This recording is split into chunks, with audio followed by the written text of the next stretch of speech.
NATO dead হয়ে গেছে, NATO আর থাকবে না। ইরানের সাথে যুদ্ধ করলে পরাজয় বরণ করতে হয়, এবং ইরানের সাথে যুদ্ধ করলে যে দেশ যুদ্ধ করতে আসে তার সরকারের পতন হয়। এইটা মুস্তফা খামেনির একটা মাস্টার প্ল্যান, এটা অনেকেই এটা বলছেন। ইরানের একটা ভয়াবহ রিটালিয়েশন ইরান করবে এবং ইরান তার জন্য তৈরি আছে।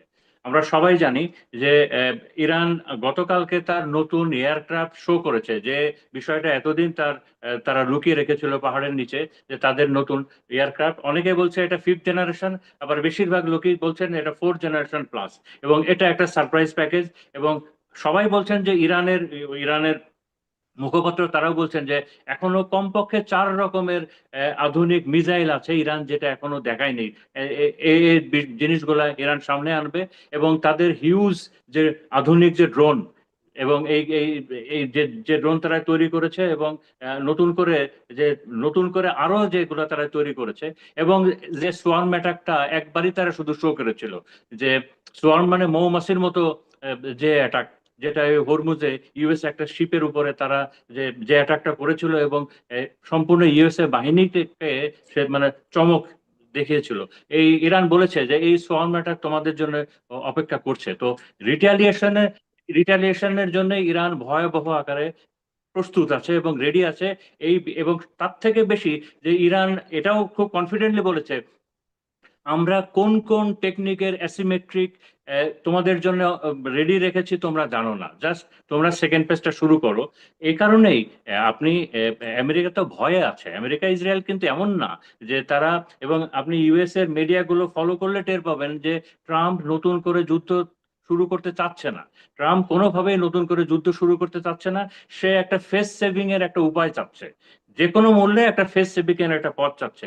এর সাথে আমি যে কয়েকটা জিনিস একটু অ্যাড করতে চাই, আমি ওই আগের কথাটা আবার একটু রিপিট করতে চাই, যে ইরানের সুপ্রিম লিডারের মুস্তফা খমেনির এটা তার একটা মাস্টার প্ল্যান। এটা অনেকেই বলছেন যে এটা তার মাস্টার প্ল্যান, যে সে এই যুদ্ধটাকে চালিয়ে নিয়ে যাবে, এবং এর ফলাফলে যেটা দাঁড়াবে সে সারা বিশ্বকে দেখাবে যে দেখো ইরানের সাথে যুদ্ধ করলে কি হয়। ইরানের সাথে যুদ্ধ করলে পরাজয় বরণ করতে হয়, এবং ইরানের সাথে যুদ্ধ করলে যে দেশ যুদ্ধ করতে আসে তার সরকারের পতন হয়। তো এইটা মুস্তফা খামেনির একটা মাস্টার প্ল্যান, এটা অনেকেই এটা বলছেন। এবং এর সাথে নতুন করে যে বিষয়গুলো আরো অ্যাড হচ্ছে, এটা স্ট্র্যাটেজি যারা করেন এবং মিলিটারি থিঙ্কাররা বলছেন যে আমেরিকা তো একা, আমেরিকা একা এবং আগের থেকে আরো একা। সে একে তো বিশ্বের ভেতরে একা, এবং তার প্রশাসনের ভেতরেও ট্রাম্প প্রশাসন একা। কিন্তু ইরান কি করেছে? ইরান এই যে এই আপনি দেখেন যে ইরানের পররাষ্ট্রমন্ত্রী কোথায় গেছে? সে পাকিস্তানে গেছে, পাকিস্তানের পরে রাশিয়া গেছে, রাশিয়ার পরে সে ওমানে যাবে, আর চায়না তো আছেই।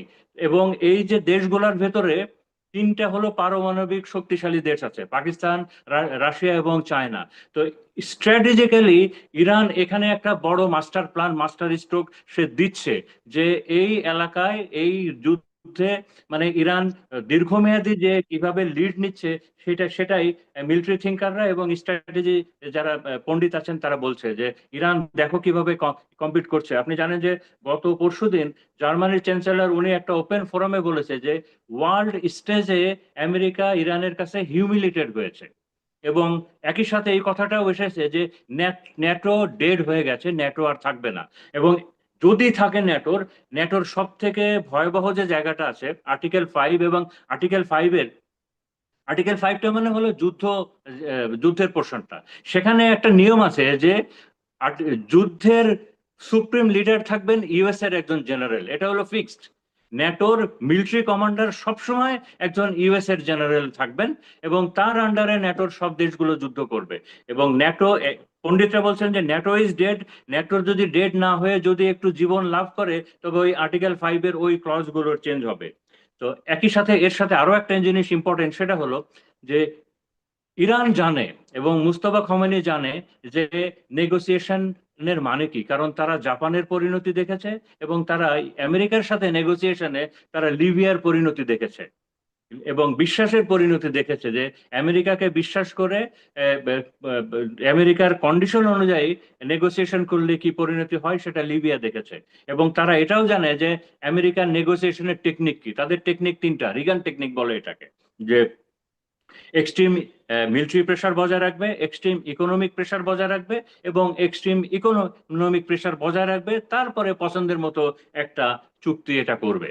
তো এক্ষেত্রে আমি শেষের দিকে যে কথাটা বলতে চাই যে আমার ধারণা যে যেমন ওয়েস্টার্ন সব পণ্ডিতরা বলছেন যে ইরান গত 50 বছরের সব থেকে বড় যে ভুলটা করেছে, সব থেকে বড় বোকামি যেটা করেছে সেটা হলো ইরান নিউক্লিয়ার ক্যাপাবিলিটি অর্জন করে নাই।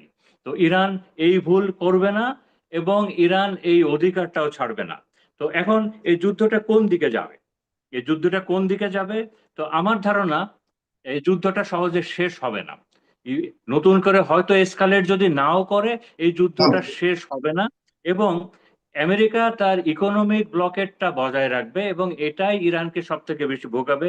একই সাথে আমেরিকা এবং ইসরায়েল প্রচুর ওয়ার ক্রাইম করতে থাকবে।